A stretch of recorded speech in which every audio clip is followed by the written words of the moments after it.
So good morning, everyone. Very early morning, actually. I hope you're waking up to face this intensive GIEQs.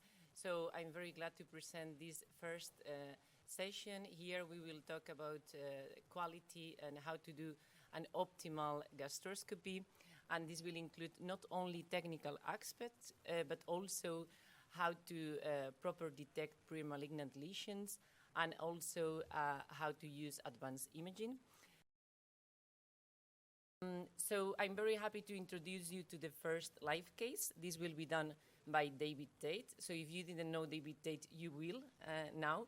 David Tate is, as you know, the brain and the driving force after this, behind these GIEQs. So David studied at Cambridge University. Then he moved on to Australia to complete a PhD on polypectomy under the supervision of Michael Burke. Professor Michael Burke will join also these GIEQs, of course.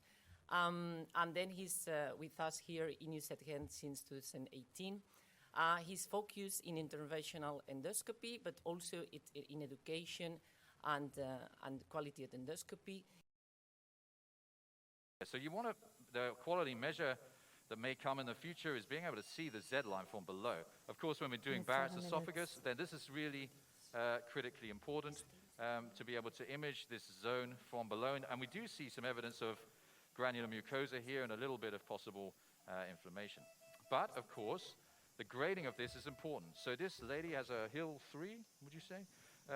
Hiatus hernia. Certainly, it is relatively large, and this means that her esophagus, her esophageal mucosa, the distal esophageal mucosa, is not protected from acid, and this will certainly be the cause of the persistent symptoms that she's experiencing. Of course, when we have looked at that, then we're just going to pull back. A cap again, very useful, but you see that, what do you think about that? Do you think that that is inflammation, or what do you think about that? Yeah, absolutely. She's got reflex esophagitis. We can even see some like nodular inflammation, and obviously the linear mucosal erosions, which you can see at the 1 o'clock position and the 11, 12 o'clock position.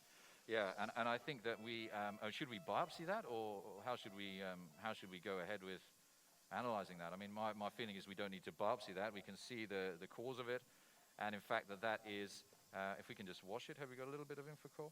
You have to be very, Infocol simethicone, very useful for getting rid of bubbles. You have to be very careful about washing in the esophagus. Of course, the patient is awake or without an intubation. Just don't pump in a load of fluid into the esophagus, because they will choke on it, they will gag on it. The anesthetist, who currently is my friend, I think by the end of the day, maybe not be my friend, but will not thank me for doing that. And so we can image this better, not with the zoom function, but maybe with BLI. And we can have a look, and we can see that, I mean, what you really want to know is that it's regular. And in fact, it's all nicely regular. We'll talk to you a lot about imaging in this symposium, but what you're really looking for is the non-regular patterns here, and we don't see that. So here we have reflux esophagitis. So what grade A? I think LA classification is important to discuss it. I think we have probably grade A reflux esophagitis here, and that is something which is going to be the answer to her symptoms. And I don't know what we think about the, maybe Lobko, what do you think about using narrowband imaging to pull back through the esophagus? Do you think is that something that you do, or narrowband or blue light imaging in this case for Fujifilm? I think we should definitely do that as much as we can. Obviously, like you said, when the patient's awake, just make sure that you've seen it all really well, at least in high definition white light, and don't let them pull the scope out at the very end, I think, because that's where the highest risk.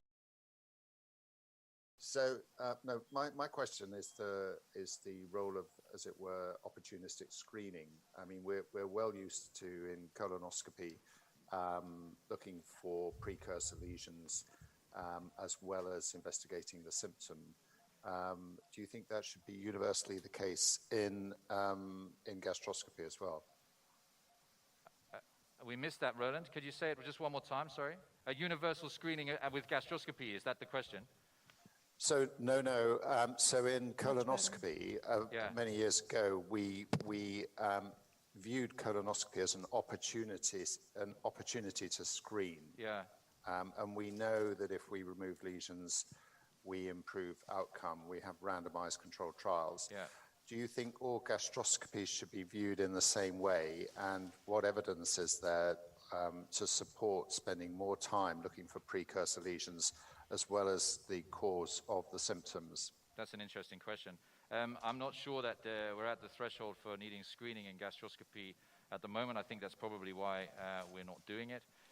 Because in the Western world, I mean, if you've been lucky enough to work somewhere, get experience somewhere where these lesions are more common, then there is some screening going on in Japan, for example. But in